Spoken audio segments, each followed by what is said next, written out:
realmente unas cosas para compartir muy interesantes con la gente de Entramar, así que bienvenidos. Sonia de Jujuy.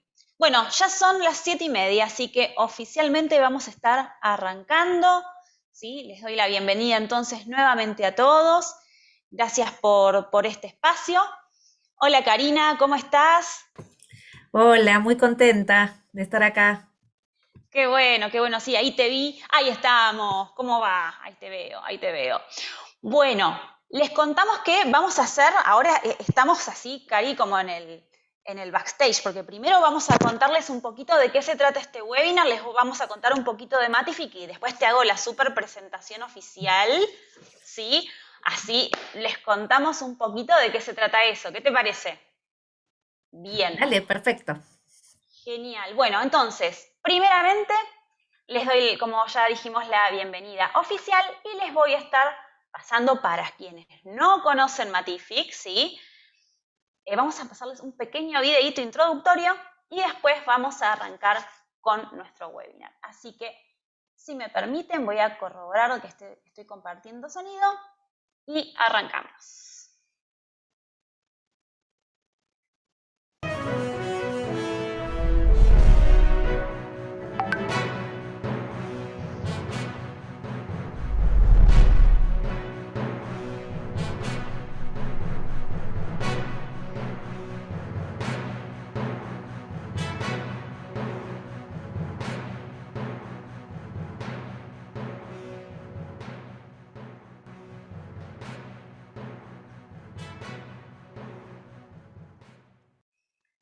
Muy bien, bueno, muchas gracias por verlo.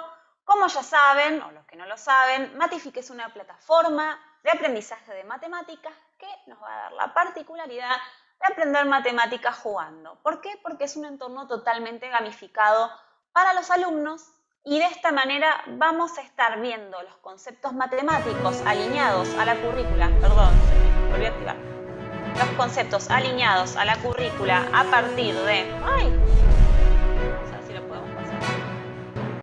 Ahí está, muy bien. Alineados a la currícula a partir de la sala de 5, kinder, nivel inicial 5 años, según cada uno de los países, hasta el sexto grado o 12 años, ¿sí? Recordamos que Matific está presente en 60 países, está disponible en más de 40 idiomas y aquí en Latinoamérica, yo represento, para los que no me conocen, mi nombre es Vanina Mendiondo, estoy a cargo del equipo comercial en toda Latinoamérica y aquí en Latinoamérica tenemos cerca de 5.000 escuelas que prueban Matific todos los días junto con sus alumnos y realmente estamos muy contentos de que así sea. Bien, ahora les cuento un poquito, voy a dejar de compartir y les voy a contar un poco de qué se trata esta charla, ¿sí? Que acá con Karina, que Karina ha preparado para nosotros, ¿sí? Y un poco para ponernos en tema, sabemos que durante estos últimos 2 años las entidades educativas han tenido que realizar inversiones realmente importantes, mucho esfuerzo, ¿sí?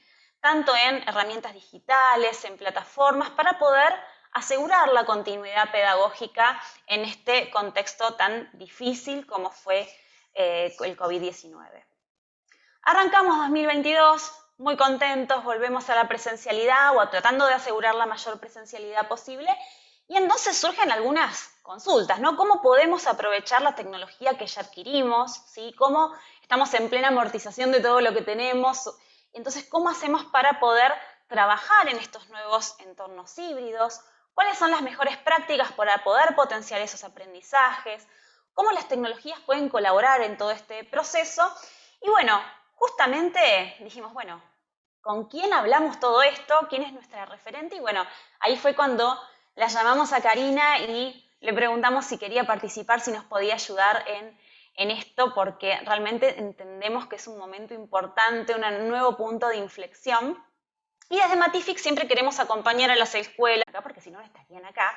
Les cuento que Karina es doctora en educación de la Universidad de Buenos Aires, profesora de educación, tecnologías, comunicación y educación en la Facultad de Filosofía y Letras de la UBA, profesora en maestría y doctorados de universidades nacionales e internacionales, profesora en la maestría y doctorado de la ORT, consultora en temas de tecnología educativa a nivel nacional, internacional, BID UNESCO, autora de numerosas publicaciones en el campo de la tecnología educativa y actualmente desarrolla videojuegos educativos. Fue directora general de UBA 21 y el Centro de Innovación de Tecnología y Pedagogía de la UBA y también es investigadora principal en el Instituto de Investigaciones de Ciencias de la Educación, Facultad de Filosofía y Letras de la UBA. Directora de proyectos de investigación. Bueno, Karina, un montón de todo lo que has hecho y lo importante que es para nosotros que estés acá acompañándonos, así que bienvenida. Bueno, muchas gracias. Además hay mucha gente querida que escribe y bueno, un placer compartir lo que van a ser reflexiones y lo que espero sean interpelaciones para que entre todos, todas podamos también descifrar qué aprendimos estos 2 años y qué aprendizajes todavía nos quedan. Así que si me permiten, si ya arrancamos, empiezo a compartir. ¿Empiezo, Vanina, a compartir? Todo suyo. Bueno, Gracias, Karina. entonces ahí voy. Ahora comparto, me tienen que avisar cuándo se ve. A ver, ahí se ve, perfecto. Muy bien. Entonces yo llamé esto, bueno, lecciones aprendidas, sobre todo por la idea de empezar a trabajar, ¿no? ¿Qué aprendimos? Y lo primero que quiero, en realidad, en esta hoja de ruta, en este cuaderno, pensar con ustedes, es cómo resurgimos, ¿no? En estos 2 años que fueron muy difíciles, porque fueron años no solamente por las brechas, las políticas, las inequidades, sino que también en muchos lugares hubo transformaciones profundas en los hogares, hubo dificultades y obstáculos y también angustias, y todo eso es aprendizaje, ¿no? Fueron años que fueron arduos, fueron años duros, fueron años en los que tuvimos que aprender no solo a usar las tecnologías, sino a trabajar desde casa y en algunos hogares con mucha dificultad, compartiendo dispositivos y todo eso junto, ¿no? Y entonces, de alguna manera, empezar a capitalizar cómo resurgimos, ¿no? Qué nuevos brotes en el sentido positivo aparecen en este renacer, en esta vuelta. Y también qué es la vuelta, porque en realidad volvemos a la presencialidad, pero nunca nos fuimos de la clase. También desmitificar esa idea, porque continuamos enseñando con lo que teníamos, con lo que podíamos, nunca nos fuimos, ¿no? Entonces, cuando tomemos esta idea de regreso y de vuelta, no es la vuelta a la enseñanza, es la vuelta a habitar espacios. Y volvemos, como diría Benedetti, conozco este camino de memoria, pero igual me sorprendo, porque volvemos a aulas que conocemos, pero los sujetos no estamos iguales, ni estudiantes, ni docentes, ni directivos, ni no docentes, porque vuelvo a esta idea, nos pasaron cosas, en algunos casos cosas tremendas, difíciles, entonces algunos estudiantes vuelven silenciados y silenciosos, les cuesta hablar, otros necesitan hablar un montón porque el barbijo les tapó lo que tenían que decir. Entonces lo primero es entender cómo volvemos, quiénes volvemos, qué aprendimos en todos esta complejidad y este mapa que no fue igual para cada uno, para cada una. Dicho esto, en el que cada uno podrá reflexionar qué aprendió, qué le pasó en lo personal, en lo familiar, qué representa ese camino de regreso sin haber perdido la continuidad pedagógica, entender un poquito más de qué hablamos cuando hablamos de estas lecciones aprendidas. Y en estas lecciones aprendidas hay algunas cosas que voy a destacar, porque las veo desde la investigación, pero también las veo desde el aula, siendo docente, ¿no? Hace más de 30 años. Lo primero y lo más curioso es que en muchos casos, en algunos casos uno preguntó a esos docentes o a esos directores cómo vivieron esta enseñanza remota, más allá de la disponibilidad, ¿no? Y estas condiciones nos hablan de condiciones institucionales, por supuesto condiciones de políticas, pero también condiciones afectivas. Y nosotros sabemos que sin ciertas condiciones no hay posibilidad de aprendizaje. Pero es como si en la pandemia esta idea de condiciones se hubiera hecho carne más crudamente. En muchos casos estuvimos más cerca de nuestros estudiantes. Una cámara apagada nos alteraba. Necesitábamos saber cómo estaba ese estudiante, ese chico, esa familia, ¿no? Y muchas veces, y miremos para atrás, nosotros empezábamos una clase y empezamos a hablar. Y quizás no nos tomábamos ese tiempo para entender esas condiciones afectivas. No solo vuelvo a esas condiciones políticas o esas condiciones de brecha, sino esas condiciones afectivas e institucionales que son las que permiten enseñar y aprender. Y fíjense que sin esas condiciones no hay enseñanza ni aprendizaje posible. Otra cosa que aprendimos es a inspirarnos de manera colectiva. Pasó algo maravilloso a mi gusto y es que muchas experiencias circularon en redes. Empezamos a compartir miedos, dudas, incertidumbres, pero también buenas prácticas, ¿no? De repente empezamos a encontrarnos con experiencias compartidas, con aplicaciones que sirven, que nos sirven, con plataformas que nos ayudan. Y todo eso fue un colectivo que inspiró frente a lo que siempre ha sido un problema, que es el aislamiento docente en el aula. Salimos de esos muros, salimos como pudimos y fíjense qué curioso, salimos en la virtualidad, salimos en lo que Barico llama ese ultramundo, ¿no? Y muchas veces no recorremos los pasillos de las aulas y las salas docentes están vacías porque no coincidimos en horarios y sin embargo hubo una sala docente multitudinaria, porque necesitamos compartir, necesitamos quebrar esa soledad y construir lazos de solidaridad. Y todo eso para mí es una lección enorme aprendida. Y todavía no llegué a lo nodular de las tecnologías. Fíjense que estoy hablando desde otros espacios que fueron construcciones muy positivas. Documentamos en vivo, documentamos prácticas. ¿Cuántas veces hagamos un mea culpa, documentamos experiencias que hacemos? Muchas veces vamos al aula, hacemos, ¿no? Hoy las plataformas nos ayudan a documentar, nos ayudan a hacer un seguimiento, pero también aprendimos que nuestras prácticas eran valiosas y era importante documentarlas. Y esa documentación se hizo en tiempo real, circuló en tiempo real. Cosa que si uno entraba podía ver qué hacía otro, qué le pasó a un estudiante, qué sensaciones emergían en estos 2 años tan crudos de pandemia. Aprendimos también a valorar el tiempo. La escuela es tiempo, tiempo de recreo, tiempo de enseñanza, y siempre decimos que el tiempo es tirano, nunca llegamos, ¿no? Fíjense qué curioso, nunca llegamos a enseñar todo lo que queremos enseñar. Y sin embargo, en pandemia tuvimos que focalizar en lo relevante.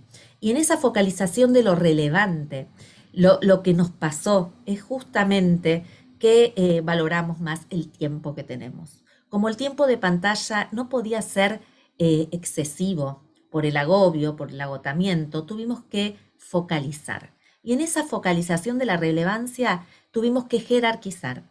Y se rompió una ilusión que tenemos, y es que muchas veces por cumplir el currículum queremos decir muchas cosas. Y sin embargo, no todo lo que enseñamos se aprende, porque no se aprende tanto, se aprenden pocas cosas perdurablemente. Entonces, ese foco en la relevancia nos llevó también a valorar el tiempo y a revalorizar los vínculos, esas condiciones de las que hablaba, ¿no? Sin vínculos fuertes no hay aprendizaje. ¿Cuántos adolescentes perdimos desconectados? ¿Y cuánto necesitamos volver a pensarnos como este colectivo en el que si no hay esa trama de comunicación y de solidaridad, es muy complejo enseñar? Pero esto también debiera servirnos para volver a pensarnos en esa presencialidad.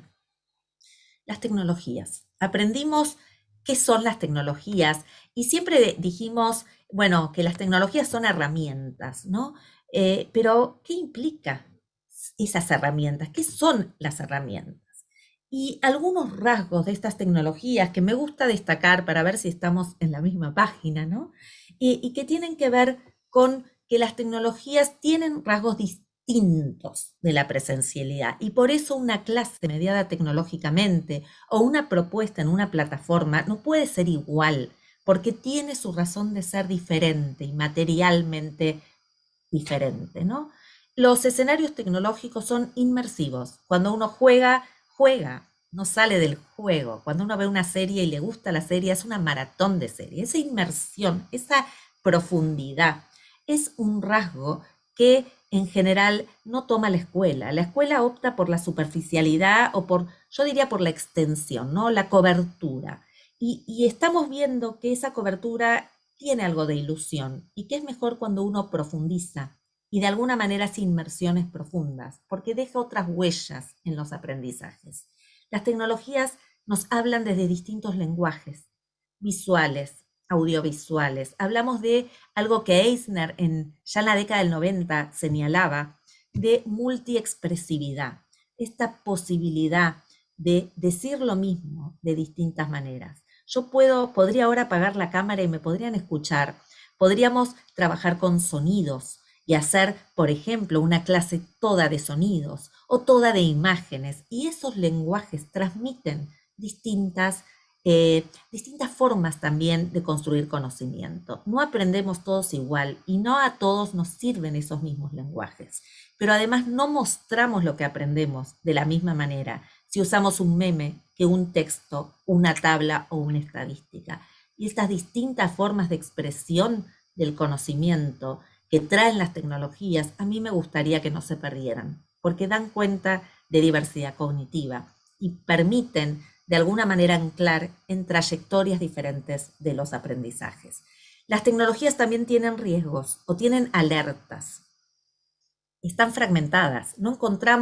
Muchas veces nos encontramos con información en redes, en distintas redes, que tienen su razón de ser y que son diferentes, Instagram de Twitter, o en plataformas o en aplicaciones.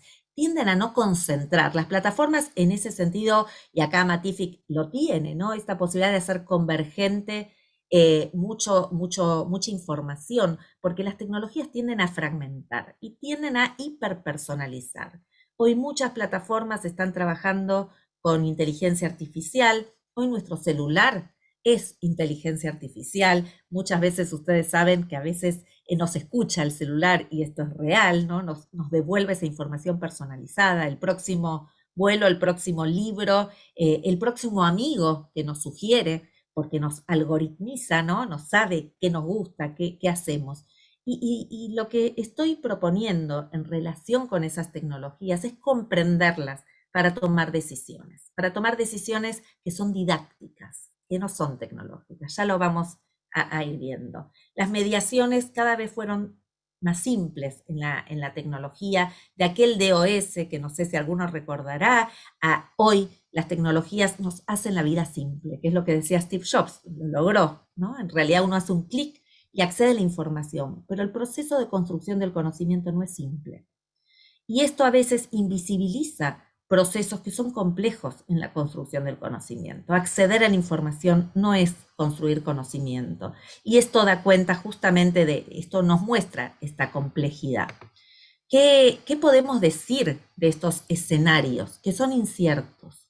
Las tecnologías nos mueven hacia lugares que no conocemos. Y Moren, autor hermoso que recomiendo leer, dice que con la incertidumbre no nos podemos pelear con la incertidumbre, tenemos que negociar con ella. Y vivimos mucho tiempo de incertidumbre estos 2 años, que si se volvía, que si los barbijos. Ahora mismo tenemos un montón de incertidumbre. ¿Qué pasó con los procesos de construcción del conocimiento? ¿Cómo tenemos a nuestros estudiantes hoy? ¿Qué aprendieron realmente? Todo eso es incierto y da cuenta de una complejidad. Entonces, lo que yo voy a tratar de hacer es ver qué hacemos en esa complejidad, cómo volvemos a recuperar aprendizajes, cómo podemos hacerlo con tecnologías y cuáles podrían ser estrategias didácticas que nos inspiren, en este caso, a pensar distinta la enseñanza. Estos escenarios, como decía, están algoritmizados cada vez más. Nos van quitando un margen de autonomía en las decisiones. Y cuando nosotros decimos que la escuela debiera preparar para la vida o preparar para el afuera, tenemos que pensar que ese afuera es cada vez más complejo y más incierto. Estamos preparando para profesiones o para competencias que se mueven rápido, que están robotizándose en algunos casos. Y si decimos que formamos sujetos críticos, ¿qué implicaría hoy esa ciudadanía crítica o ese ser crítico frente a márgenes de decisión que cada vez son de menor autonomía? Son preguntas que nos tenemos que hacer. ¿Qué implica ser sujeto crítico, no? ¿Para qué estamos preparando a nuestros estudiantes hoy?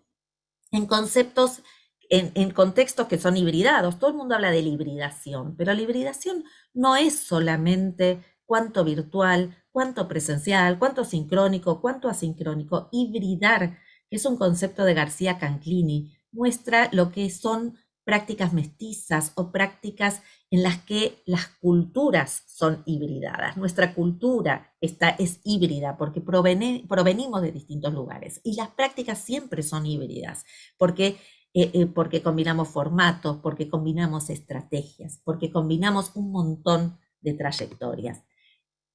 Entonces, tenemos alertas que tienen que ver con estos márgenes de autonomía.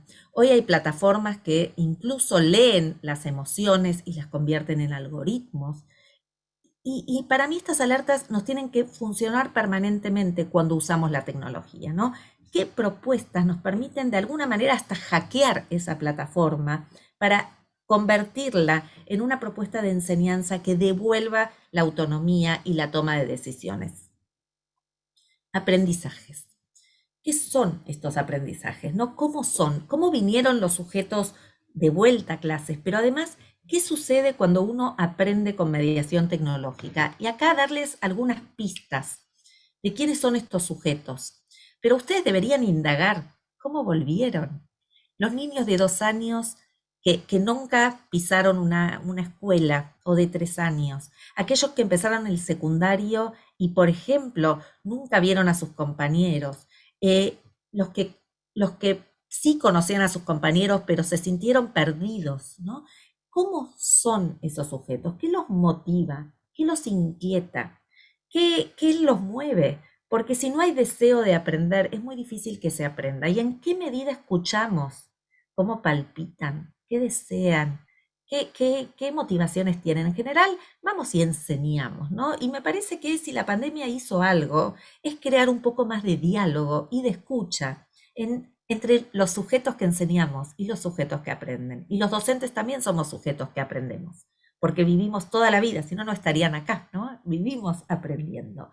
Y entender esos sujetos es fundamental hoy para reconcebir, rediseñar, replantear la enseñanza. Y entre esos sujetos, algunas ideas que ustedes ya conocen, que quienes me escucharon quizás se hartaron, ¿no?, de escucharlas, que tienen que ver con esta ubicuidad. Las tecnologías rompen, y esto también tiene que ver con el tiempo, esta posibilidad de secuencia que la enseñanza impone en general, que es una secuencia muy clásica, ¿no? De enseño, después aplican o transfieren a la práctica y después verifican. Y la ubicuidad, tuvieran o no conexión, porque lo que yo quiero mostrar acá es que si seguimos poniendo el problema fuera en la conectividad y en las brechas, no digo que no es real, pero digo que tenemos que también pensar que si no incluimos algo de tecnología, aunque sea con algún celular, estamos generando más brecha y tenemos que darle también oportunidad a todos y a todas, incluso en los sectores vulnerables. Y la tecnología opera con otro modo de ser, con otro modo de comunicar, con otro modo de vincularse. Y entre estas cuestiones, lo que genera como problemática es cierta horizontalidad. La información que circula en Internet es una información que no está jerarquizada, es toda igual, ¿no? Y en la escuela, incluso desde nivel inicial hasta la universidad, nosotros queremos que jerarquicen, que elijan, que decidan. Frente a lo que yo mostraba de un mundo que casi no decidimos, ¿no? Porque cada vez decidimos menos cosas, más una información que se presenta sin jerarquía, la posibilidad de jerarquizar, de construir conocimiento relevante, es fundamental.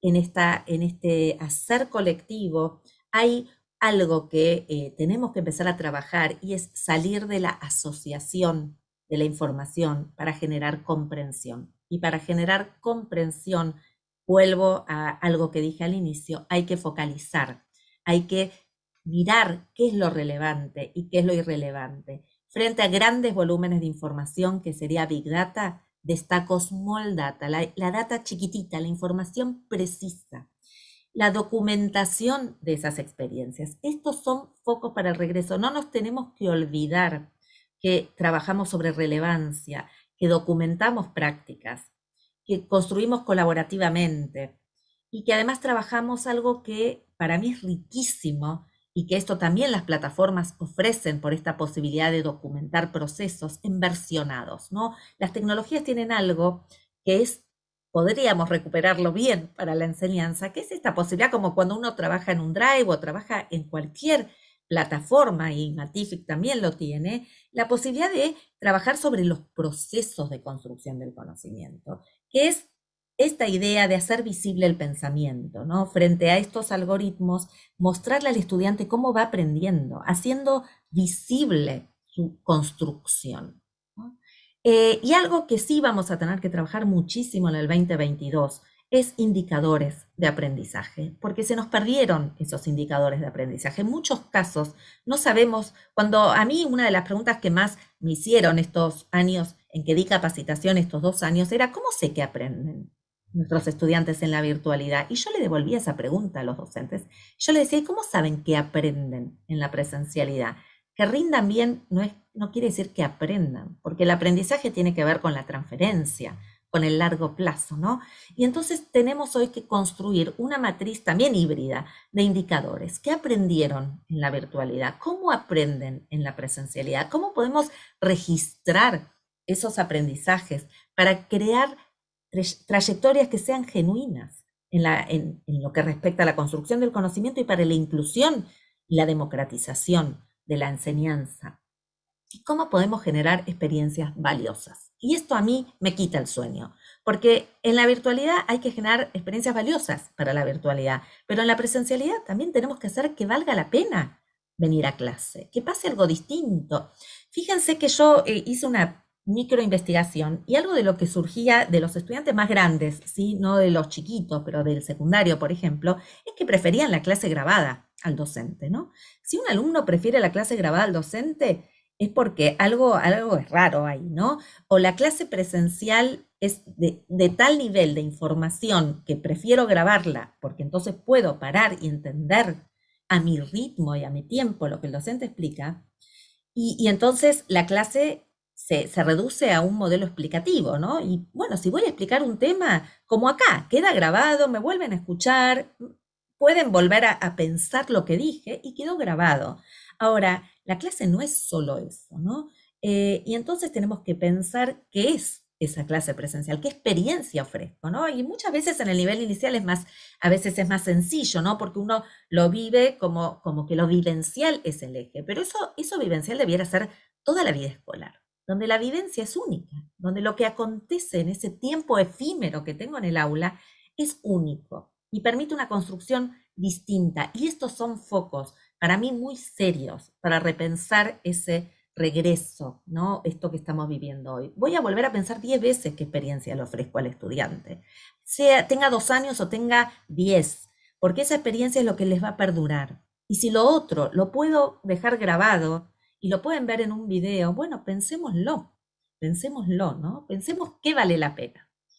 Y esto, entonces, si los sujetos cambian, si los aprendizajes cambian, las prácticas no pueden ser iguales. Yo les decía que escuchaba mucho, ¿no? Estos alumnos que hoy, por ejemplo, en muchos casos no quieren volver, o en el caso de alumnos más grandes en la universidad, entienden que el tiempo que les lleva a viajar es un montón y que les rendía un poco más el tiempo. Y fíjense que el tema del tiempo aparece muchísimo, ¿no? El tiempo que nos llevaba a los docentes preparar materiales para la virtualidad, el tiempo de los viajes, el tiempo. Y el uso de ese tiempo, ¿no? En esas experiencias que digo yo, tienen que ser experiencias que valgan la pena. Y acá solo 3 ideas de esas experiencias que para mí pueden tener que ver con esto, ¿no? De que valgan la pena. Por un lado, lo que no da una clase grabada, problematizar el tema, plantear buenos interrogantes, que nuestros estudiantes hagan buenas preguntas, que generen articulaciones. Esto, si acá hay gente de matemática, lo sabe, ¿no? No es lo mismo un algoritmo que un heurístico, donde lo que valoro es el proceso, donde la relevancia tiene que ver con formular buenas preguntas, pero esto podría valer para todas las disciplinas, ¿no? No es la repetición de la información, sino es la comprensión, la formulación de hipótesis, de buenas preguntas, de articulaciones que son novedosas, y toda esta problematización es parte de lo que hoy debería ser foco, ¿no? La clase, porque es lo que nos saca de ese algoritmo en el que da lo mismo lo que haga porque la máquina lo resuelve por mí. No implica esto que no use una calculadora si quiero usar un problema, formular un problema, ¿no? Porque esto Perkins ya lo trabajó hace muchísimos años. La calculadora puede ayudar como cualquier tecnología en esta cognición distribuida. Implica repensar cuándo interviene una calculadora. Y esta es parte de las decisiones, ¿no? Son parte de las decisiones que tomamos como docentes. ¿Cuándo se justifica el uso de una tecnología y cuándo no? ¿Cuándo banaliza la propuesta pedagógica? Por otro lado, todo lo que tiene que ver con gamificación, bueno, y acá tienen el ejemplo en esta plataforma, pero en realidad en todo lo que implica una narrativa que inspire, con desafíos valiosos, que abra portales a la imaginación, que permita recorridos distintos y que promueva nuevas habilidades. Cuando se juega, por ejemplo, juegos de rol o juegos con misiones y con desafíos, uno pone en valor la imaginación, la toma de decisiones, la agencia, y además la pasa bien. Y acá hay algo que también les quiero decir que quizás suene poco pedagógico, pero no tenemos que ir a sufrir a la escuela, también podemos aprender pasándola bien, porque podemos disfrutar de esos aprendizajes, ¿no? Y muchas veces nos parece, ¿no?, que uno banaliza la propuesta, si la gamifica, si usa desafíos u otro tipo de experiencias, y sin embargo son las que generan huella, ¿no? Porque si uno investiga después, como hago a veces, y les pregunta qué les quedó de su paso por la escolaridad, lo que más queda son experiencias que uno llama de borde, ¿no? No le queda si aprendió el concepto de Revolución de Mayo, le queda el acto, ¿no?, escolar de esa Revolución de Mayo, quizás porque vivió ese 25 de mayo cocinando locro, ¿no? Entonces, otra vez, volver a pensar qué es el conocimiento, qué queremos de estos sujetos y cuándo podemos generar logros interesantes desde otras perspectivas de enseñanza. Estas perspectivas, estos desafíos son difíciles de lograr porque tienen que ser desafíos óptimos, que no resulten muy difíciles ni tampoco muy fáciles y que inviten a jugar y que inviten a imaginar. Lo que sí es cierto es que la secuencia lineal de explicación, aplicación y verificación tiene que ser rota, porque esta linealidad está rota en la cultura hoy. Nuestros estudiantes que están en TikTok o están en Instagram ya entienden que no hay un único discurso. Les cuesta distinguir cuáles son verdaderas noticias de las fake, ¿no? Pero es otra cuestión, que por supuesto tenemos que trabajar en lo que es la ciudadanía digital, pero no tienen esa secuencia como la teníamos nosotros, no leen igual los textos tampoco. Hoy hay tesis, hay un montón de investigaciones que empiezan a trabajar la lectura en pantalla y es una lectura diferente de la lectura en papel. Entonces, nosotros todo esto que nos pasó en estos 2 años de pandemia, con las tecnologías, con lecturas que no fueron lecturas en papel, que muchas veces no se podían imprimir, o en algunos casos se llevaban esa bibliografía con los bolsones de comida, pero también tenían que ver con otros tiempos en las lecturas y en la comprensión. Lo que nos tiene que llevar a pensar es en cómo estos sujetos hoy quieren una participación más activa y se ha roto esa secuencia lineal. Y esto es la transmedialidad, la posibilidad de narrar en distintos medios, en distintas plataformas. Entonces tenemos lenguajes distintos, con imágenes, con audio, audiovisual, en medios y soportes distintos. Y estos estudiantes, estos chicos y los chicos más chiquitos ya también lo viven con una representación diferente de la información. Porque transitar las tecnologías va generando otros modos de representar esta información. Ya no se representa solo textualmente. Entonces nos lleva a preguntar cuáles son esas estrategias menos secuenciadas linealmente, más participativas, más codiseñadas, más de desafíos, más de problematización, si uno quisiera, de inserción crítica en relación con problemas más genuinos, ¿no? Y también entender cuáles son los problemas que los motivan, ¿no? Quizás problemas ambientales, problemas de género, escuchar un poco más cuáles son esos problemas que les llama la atención, ¿no? Y en ese sentido, entender que todo eso va a llevar a una responsabilidad también del estudiantado respecto de sus propios aprendizajes, ¿no? A una autonomía en relación con sus propios aprendizajes. Tenemos muchísimos desafíos. Estos desafíos tienen que ver con que hay cambios, los cambios culturales son cambios culturales profundos, son didácticos y son cognitivos. Aconsejo acá leer a Barico, que habla de una revolución mental en relación con las tecnologías. Y esto nos lleva a pensar, vuelvo a esta idea, ya no de relevancia en relación con el currículum, sino de inclusión relevante de las tecnologías. ¿Cuándo amerita que se trabaje con tecnología? ¿Para qué? Y entender que las hibridaciones son complejas. No es, vuelvo a decir, solo lo presencial y lo virtual. También estamos hibridando todo el tiempo estrategias, formatos y también conocimientos. Porque los conocimientos hoy están ligados.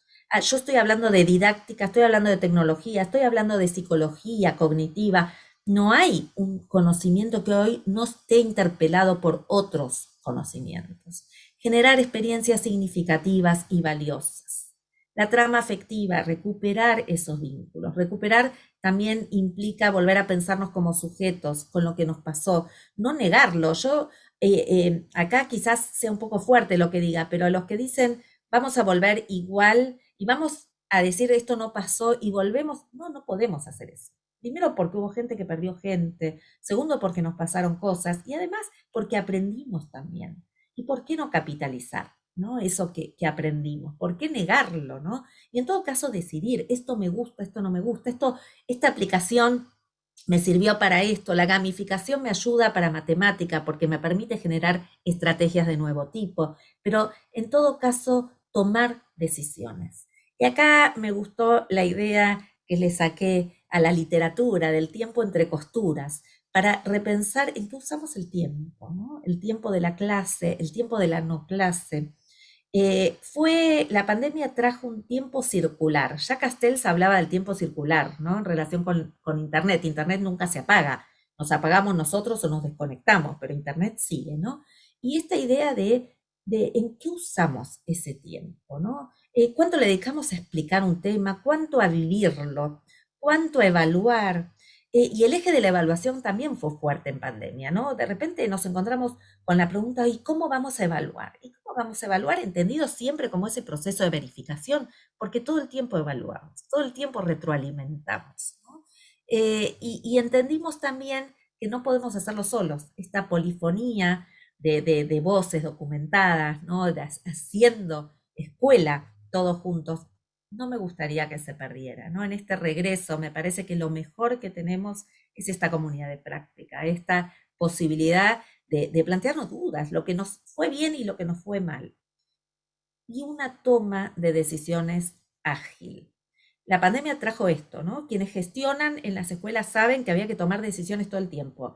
¿Qué se hace con la burbuja? Esta burbuja está pinchada. Ponemos Google, ponemos Matific, ponemos esto, ponemos lo otro. Todo el tiempo tuvimos que tomar decisiones. Esa matriz ágil no es una matriz propia de la escuela, ¿no? Porque la escuela toma decisiones profundas, a veces lentas. La tecnología es más rápida. Tenemos que ir al ritmo de la tecnología, no vamos a poder nunca seguir ese ritmo, ¿no? Porque la tecnología ya está pensando Internet de las cosas, inteligencia artificial, pero sí tenemos que tener más agilidad, porque en tiempos inciertos y en tiempos complejos, tomar decisiones realmente nos va a ubicar en un lugar mucho más valioso y más, como les decía, relevante, ¿no? Y esas decisiones tomarlas en equipo, tomarlas también escuchando a los estudiantes, a las familias, es todo ese trabajo que tenemos que hacer, una agilidad en esa toma de decisiones. Vamos entonces a ir cerrando para abrir a preguntas, ¿no? Y para no ser yo la única que hablo, seguramente hubo comentarios y preguntas. Y les dejo también esta frase, que para mí es una frase maravillosa de Mérieux, que dice, ¿qué mundo vamos a dejarle a nuestros hijos? ¿Y qué hijos vamos a dejarle a nuestro mundo? Porque lo que tenemos que pensar es esto, ¿no? No solamente qué mundo estamos dejando, un mundo también muy complejo. Hoy hay lugares como, bueno, tenemos un Rusia-Ucrania en conflicto, tenemos un medio ambiente que nos llama a gritos, ¿no? Corrientes, y acá hay gente de Corrientes con los incendios. Tenemos un montón de cuestiones para repensar en qué planeta queremos vivir, pero también ¿qué hijos vamos a querer para ese planeta? ¿En qué vamos a hacer hincapié? ¿En qué competencias les vamos a enseñar? Y en estas competencias a mí me gustaría formar sujetos autónomos que puedan decidir frente a estos avances de la inteligencia artificial, que puedan valorar, que puedan profundizar, que puedan entender lo falso de lo verdadero, que entiendan que en lo colectivo es donde se hace y donde se produce y donde se construya, que se rompan esos muros del individualismo, que es una escuela inclusiva, justa, y la tecnología que surgió también en algunos lugares para democratizar, vuelva a tener ese faro de iluminación en el que realmente podamos democratizar. Pensemos cada vez en menos brechas, pero no solamente brechas de acceso, sino brechas de apropiación, brechas de construcción, y todas las brechas que se nos ocurran, podamos cerrarlas para construir un mundo democrático. ¿Qué hijos vamos a dejarle a nuestro mundo? Esa es una responsabilidad que tenemos hoy como docentes, porque es nuestra responsabilidad política. ¿Qué hijos les vamos a dejar a este mundo? ¿Sí? Y con esto voy cerrando para dar lugar a preguntas e intercambios. Muchas gracias, Karina. Qué interesante todo. Yo tomé nota de algunas cosas, la verdad que me gustó, se pudo leer ahí en el chat algunas de tus frases que fuiste comentando durante tu charla y realmente inspirador. Y en algunos casos con una mirada, nosotros desde Matific muchas veces, bueno, mostramos el producto, vemos los resultados, estamos contentos, pero visto desde afuera, ¿no? Desde cómo los chicos van incorporando estas tecnologías, cómo me gustó esto de que ellos leen distinto que nosotros, ¿no? Cómo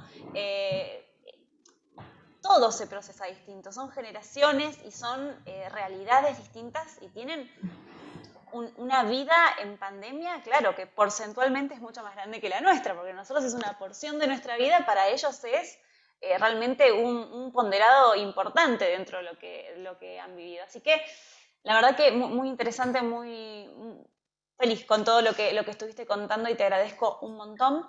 Te cuento que preparamos algunas preguntitas para hacerte con el panel y, por otro lado, el público va a estar haciendo algunas consultas y otras preguntas que también vamos a hacerte. Así que voy a compartir pantalla con algunas de ellas y luego te voy a ir leyendo otras que van a ir apareciendo en el chat, si te parece. ¿Cómo no? Bien. Bueno, algo que teníamos acá preparadas es, bueno, vos estuviste hablando un poco de esto de que no es solamente el entorno híbrido, por así decir. Me gustó esto del entorno híbrido mestizo, ¿no? De que tenemos una mezcla, no es solamente presencialidad y virtualidad, sino que tenemos ahí como un mix de todo, no solamente en el aula, no solamente en casa, sino cómo combinamos las distintas realidades. Y muchas veces nos preguntamos, ¿cómo estos nuevos entornos tecnológicos, en este nuevo viejo espacio que es la presencialidad, ¿sí? ¿Cómo los podemos incorporar cuando ya algunos dijeron, no, esto se ve solo en un modelo virtual? Bueno, ¿qué pasa cuando llegamos al aula y cómo hacemos para no perder eso que nos entusiasma tanto, que es el poder seguir jugando en el aula a través de estas herramientas nuevas que ahora contamos? A ver, lo que yo creo, y acá también pedían ejemplos, yo creo que hay que recuperar lo mejor de ambas experiencias. Por eso decía que es distinta la experiencia de la presencialidad que la virtualidad, ¿no? Si voy a incluir el entorno tecnológico Para algo que lo puede hacer solo, prefiero usar el tiempo para otra cosa. Ahora, si tengo una posibilidad de incluir algo tecnológico que no solo no banaliza, sino que además le permite, necesita un andamiaje docente para una comprensión, o necesita más problematización, o quiero que lo trabaje en conjunto con un grupo de estudiantes, ¿no? De chicos. Entonces me parece que ahí se justifica, ¿no? Lo mismo, digo, para matemática, y acá preguntan también por lengua, ¿no? Me parece que nuestros estudiantes, y esto es lo que yo quiero que pensemos juntos, ¿no? Yo hago investigación y tengo algunas pistas, pero me parece que tendríamos que pensarlo todos juntos, cambiaron en muchas maneras su manera de procesar la información y también de comprender los problemas, tanto en matemática como problemas de lectura, ¿no? La lectura, por ejemplo, en diagonal, que es más propia, ¿no? De lo digital, porque uno va leyendo como en diagonal, también se traslada después a una lectura en papel, ¿no? Y no estoy hablando de Rayuela, donde la propuesta es saltear e ir leyendo capítulos, ¿no? Y lo mismo pasa con la matemática. Entonces, yo incorporaría entornos tecnológicos en la presencialidad justamente para cuestiones que no pueden resolver solos. Es el mismo ejemplo que el de la grabación de la clase, ¿no? La grabación de la clase está perfecto y sirve mucho para entender un tema. Y de hecho muchos alumnos van a YouTube, ¿no? Y a los tutoriales para entender un tema. ¿Por qué van a YouTube? Y porque lo encuentran más fácil, lo encuentran mejor, lo pueden entender, lo pueden escuchar 50 veces. Ahora, muchas explicaciones docentes no pueden quedar grabadas porque en la explicación misma hay una propuesta didáctica. Lo mismo pasa con la tecnología, ¿no? Si este ejercicio de los litros lo puede resolver solo.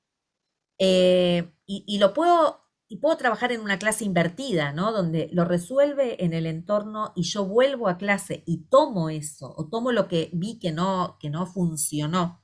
Y entonces trabajo sobre el tema de justamente, ¿no? De los obstáculos epistemológicos. Bueno, entonces ahí la tecnología tiene valor. Siempre que no banalice, tiene valor. Y otra vez, ¿no? Entendiendo que el tiempo es limitado, entonces cuánto tiempo le doy a la tecnología y cuánto tiempo no. Me parece que estos entornos, y lo veo también en Matific, muchas de estas cuestiones lúdicas las puedes resolviendo solos o en familia. Entonces yo ahí lo que tomaría quizás es como una secuencia de problemas y las trabajaría después didácticamente en clase en función de lo que ellos resolvieron en ese entorno, ¿no? Me parece que todas estas cuestiones son las cuestiones que tenemos que prestar atención. ¿Cómo entienden los enunciados de un problema? Hay cosas muy sencillas que me parece, sí, ahí me refería al concepto de clase invertida, Sandra, en el que uno propone algo y después lo recupera en clase, ¿no? Propone algo mediado tecnológicamente, después lo recupera de manera presencial, por ejemplo, a los que pedían ejemplos. Pero acá hay algo que a mí sí me preocupa. Cuando yo decía que los aprendizajes son más asociativos que comprensivos, hay que volver a trabajar el tema de la comprensión. Y tanto acá, en este ejemplo que vos pusiste, Vanina, como en ejemplos de lectura, tenemos que trabajar la comprensión de consignas. Porque esa comprensión de consignas, que a nosotros nos resulta sencilla, muchas veces es el inicio del problema por el cual los estudiantes no pueden resolver algo, porque no entienden lo que tienen que hacer, ¿no? Y entonces la tecnología ayuda en el sentido de que cuando hay repeticiones, te ayuda a terminar de entender el sentido de esa consigna, ¿no? Y en ese punto, ahí también es valiosa la incorporación de un entorno tecnológico, ¿no? Porque a veces termina ayudando después o destrabando después la comprensión de esas consignas, ¿no? Y no demos por sentado que es sencillo comprender consignas porque a nuestros estudiantes les está resultando difícil la comprensión de consignas, ¿no? Sí, sí, coincido. Bueno, este episodio yo siempre lo utilizo, a mí me gusta muchísimo porque me gusta el debate en clase, ¿no? O sea, dividirnos en equipos y justamente ver cómo cada uno de los grupos puede llegar a una conclusión, porque no siempre se puede resolver de la misma manera. Y un poco coincido con esto de que si lo hacemos solos en casa, nos perdemos esa parte que enriquece un montón el proceso de cómo lo pensó mi compañero, qué interpreté yo, de cómo lo puedo resolver. Entonces eso está muy interesante porque nos da una pauta no solamente de cómo lo interpreta cada uno, sino cuál es la forma que lo va resolviendo, y la verdad que me gusta mucho que no solamente lo hagamos en casa, sino que en el aula podamos compartir estas experiencias y ahí ver qué es lo que pasa, ¿no? Cuando tiramos al aire estos juegos, estos episodios para resolver. La otra pregunta que preparamos es, ¿qué debemos tener en cuenta a la hora de planificar, ¿no? Porque de repente tenemos mucha información, muchos datos que vemos desde la diaria, en la presencialidad, información que nos llega a medida que van resolviendo los chicos sus ejercicios y vamos viendo los resultados. ¿Cómo armamos una buena planificación de clase en base a esta información? Justamente en estas dos versiones y en el mix, ¿no? Sí, es una pregunta difícil, ¿no? Porque lo primero que uno debiera pensar es cuál es el sentido de la propuesta, ¿no? Siempre, que tiene que ver con qué me propongo y en qué voy a usar ese tiempo, ¿no? Hay que tener en cuenta que lo que es tecnológico lleva más tiempo para nosotros docentes y lleva más tiempo también para los estudiantes muchas veces, ¿no? Entonces, ¿cuál es el sentido de esa propuesta? Y en ese sentido, ¿a qué le voy a dedicar cada tiempo? Y en esta planificación también pensar qué propuestas son mejores para la virtualidad y cuáles son mejores para la presencialidad. Un debate es presencial, porque está bueno que sea presencial. Y quizás una resolución de un problema puede ser que yo ponga distintos problemas a consideración en la plataforma y que después de eso se derive una discusión y un debate. Y eso es una actividad distinta, es lo que yo decía, qué experiencia vamos a generar, ¿no? Entonces, quizás la resolución del problema se hace en plataforma, pero la discusión de cómo pensaron esa resolución o cuáles fueron los procesos que pusieron en juego para resolver ese problema, que es lo que yo decía de visibilizar el pensamiento y que es re importante hoy, ayudar a nuestros chicos y chicas a que puedan verbalizar qué es lo que hicieron, cómo resolvieron algo, qué cálculos o qué ejercicio o qué proceso pusieron, se hace en el vivo de la clase, ¿no? Entonces, para planificar en entornos híbridos hay que entender bien el valor de lo que se realiza en lo tecnológico y el valor de la presencialidad. Y hacer en la presencialidad aquello que no podemos hacer o nos cuesta hacer en la virtualidad.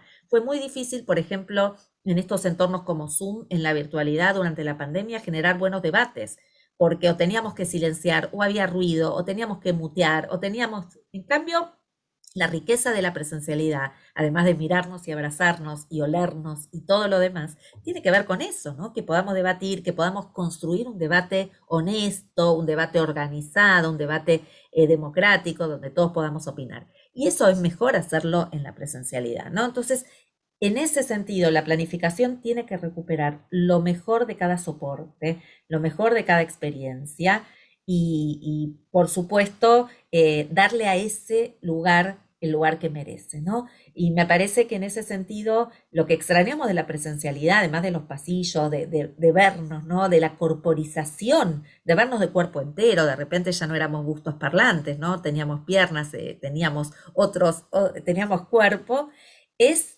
esto, ¿no? Darle ese lugar a cada entorno, ¿no? Lo híbrido tiene que ver con esta cultura, como les decía, mestiza, pero también tiene que ver con que recuperar lo mejor de cada cultura de esa cultura, ¿no? Y acá es recuperar lo mejor de cada entorno, sí, de cada lugar, ¿no? De lo presencial, de lo virtual, de lo tecnológico, de lo analógico. Y sacar lo mejor de cada uno de los escenarios, digamos. Exactamente, con un sentido, ¿no? Con un sentido Claro. pedagógico. Interesante. Bien, y volviendo un poquito a lo que hablaste antes de gamificación, ¿sí? ¿Cuáles te parece que son las principales ventajas de usar estos entornos gamificados en matemática puntualmente, que es lo que hoy nos atañe? ¿Cómo crees que la gamificación ayuda y qué justamente ventajas le da a esta materia en particular? La gamificación para mí siempre ayuda por lo que decía, ¿no? Porque plantea desafíos, porque además les produce una inmersión, los motiva. que no es menor, ¿no? Y motivar ese deseo epistemofílico por el conocimiento. Y en el caso de matemática ayuda muchísimo, porque la matemática, y perdón que lo diga, está asociada con ese conocimiento que nos cuesta, ¿no? A la mayoría nos cuesta, a mí me costaba mucho entender matemática. Y además la profesora corría tanto que cuando ya entendía el tema anterior ya estábamos en tema nuevo, ¿no? Y la posibilidad de estas plataformas hoy te permiten volver atrás a lo que no entendiste, tenerlo más claro para seguir adelante. Y todo eso no es menor, ¿no? Porque, no sé, si pensamos en aquellas que nos costaba entender la matemática, la posibilidad de jugar, de aprender jugando, de además volver a repetir un ejercicio hasta que lo entendés, ir a tu ritmo, son cosas que no están dadas, ¿no? Y de alguna manera recupera esto que decía de la democratización, ¿no? De darle lugar a aquellos que... Y además jugar, aprender divirtiéndonos con otro tipo de experiencia es algo valioso. Otra vez, no tenemos por qué sufrir, ¿no? Todo el tiempo en aprendizajes. A mí me hubiera encantado aprender matemática con una plataforma que me enseñara jugando. Eh, la verdad es que me resultó muy, muy difícil, ¿no? Muy difícil aprender matemática y sobre todo en la secundaria, y de hecho no seguí una carrera vinculada con eso, ¿no? Y muchos de nosotros tenemos esa representación de conocimientos difíciles que son inabordables, ¿no? Ujú. Entonces, bueno, aprender Sí, nosotros, jugando, nosotros sí, mucho hablamos de lo del tema de la ansiedad matemática, ¿no? Esto de, me va a salir bien, me saco un 10 o me saco un cero, ¿viste? Como que es más radical y eso sí, justamente genera esto que vos decías. Sí, yo coincido que la gamificación en este aspecto nos saca un poco ese miedo de equivocarnos, ¿no? Porque simplemente, bueno, me equivoco y lo vuelvo a intentar, es un juego, ¿no? No le pongo el peso de qué pasa si me equivoco, ¿no? Entonces, desde ese lado me parece interesante también. Bueno, seguimos con las preguntas. Cari, dale. ¿de qué modo podemos trabajar junto con las familias, ¿no? Donde, si bien obviamente ocupan un rol importantísimo durante este tiempo, fue mucho más importante, fue foco para poder justamente trabajar en la continuidad, ¿no?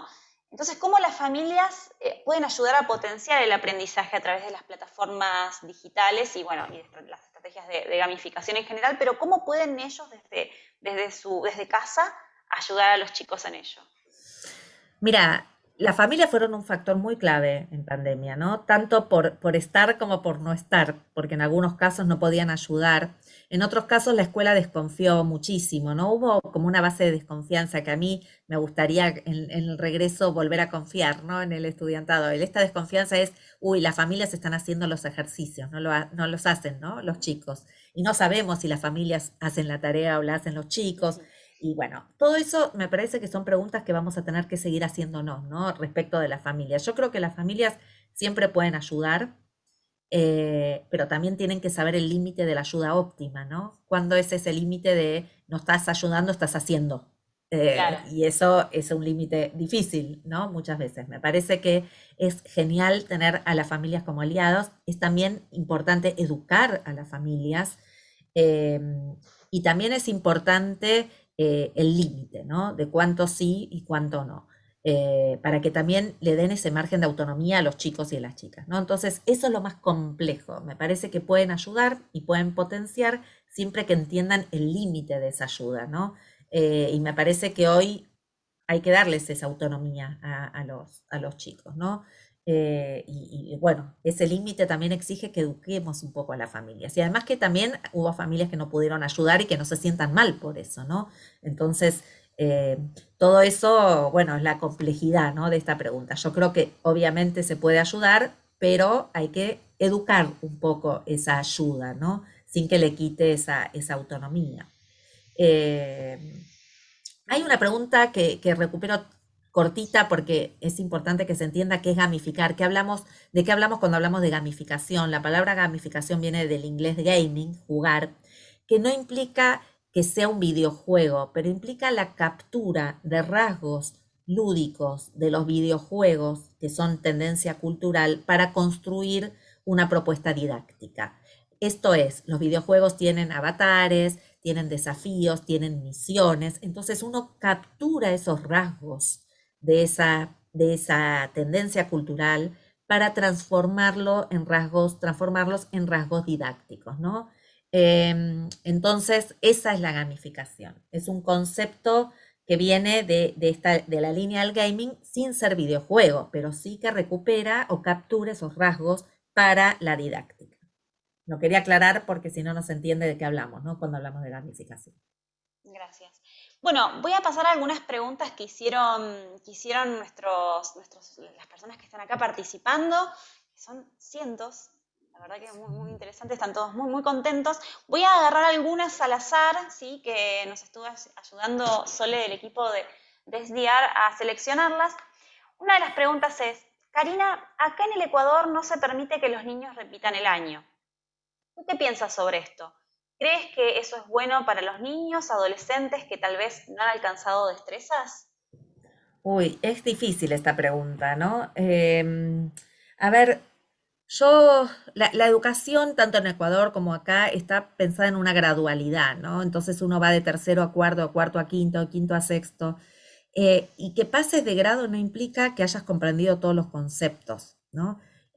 Porque muchas veces rendís bien y no entendiste bien, ¿sí? Y sin embargo pasás de grado y sin embargo pasás sin entender. Yo no sé si estoy de acuerdo en la repetición del grado. Estoy de acuerdo más en que hay que ofrecer trayectorias alternativas, porque me parece que lo que retrasó quizás a alguien de segundo lo puede comprender en cuartos. Y a veces los tiempos madurativos no son los tiempos de la escuela, pero la escuela debiera dar esa oportunidad. Es una pregunta difícil, ¿no? Por eso es una pregunta también de política escolar y de institucional, pero yo creo que no todos tenemos los tiempos que la escuela exige y muchas veces se entiende tardíamente. Y eso no implica que tengas que repetir, implica que hay que darte más tiempo, ¿no? Eh, Todo también vinculado con políticas, porque también tenés las pruebas estandarizadas y escuelas que tienen ranking, entonces depende mucho de la política de un país, ¿no? De la política educativa de un país. Yo no acuerdo en que repita, yo acuerdo más en trayectorias diversas, en dar más tiempo, en ofrecer alternativas, en entender por qué repite, ¿no? Si repite porque no entendió, repite porque no tiene ayuda, repite porque, no sé, Sí, sí, madurativamente o porque no tuvo las herramientas. no tuvo las herramientas. Hay que entender el Claro. problema, ¿no? Pero a veces una repetición es una exclusión, es una expulsión, ¿no? Y eso es como difícil. Yo no. Si me lo preguntás, yo no estoy de acuerdo. Yo, Karina León, ¿no? Ahora no hago la política de un país. Bien, gracias. Bueno, otra pregunta dice, una clase sincrónica por videoconferencia con interacción con los estudiantes. Sí, la hizo ¿Cuánto crees, Mariana esa. cuánto Sí, crees que tiene en común con la presencialidad? yo le contesté, pero la voy a aprovechar para contestar. En realidad, si la clase sincrónica es una clase explicativa, donde también hago trabajitos de taller en pequeños grupos, pero vuelvo a la clase, perfectamente puede ser homologable a una estrategia presencial. Ahora, en la presencialidad tenemos más de una estrategia, no es solo Claro. esa, ¿no? Si jugamos en ronda es otra estrategia, si construimos un robot o entendemos o desarmamos una computadora para ver cómo funciona es otra estrategia. Entonces, me parece que es homologable a un tipo de estrategia, pero no homologable en la presencialidad. Acá lo que estamos poniendo en foco en toda esta conferencia no es la tecnología, es la didáctica, ¿no? ¿Cuál es la estrategia detrás? Y en eso no sería homologable. Bueno, gracias, muchísimas gracias Karina, la verdad que, bueno, hay otras preguntas, seguramente te las vamos a estar haciendo llegar con el equipo para que las podamos responder a los participantes. Van a ver que les va a llegar una encuesta para hacer, esta encuesta nos va a ayudar para justamente poder trabajar sobre futuros webinars, si les interesó, qué les interesa de Matific y un poco de preguntas sobre, bueno, nuestros participantes del evento de hoy. Así que te quería dejar un espacio, Karina, si querés decir algunas palabras. Desde mi parte, agradecida nuevamente. Así que te dejo estos últimos minutitos para charlar. Bueno, muchas gracias. La verdad que un placer también leerlos, un placer también compartir ideas. Y vuelvo a decir, son ideas, ¿no? Son ideas como para construir en conjunto, más que nada para abrir, para pensar distinto, para pensar fuera de la caja. Darnos este tiempo también da placer, ¿no? Un tiempo de escucha, un tiempo de participación donde uno sale, ¿no? Esos destiempos, esos tiempos entre costuras. Me parece que son esos espacios que también nos nutren y nos hacen bien. Y hay que buscar esos espacios que nos hacen bien, ¿no? Porque es marzo, pero hay ya memes de que parece agosto, ¿no? Y estamos todos muy Sí, cansados, estamos todos, sí. hablamos de un marzo eterno, ¿no? Hoy termina marzo, por fin termina marzo, ¿no?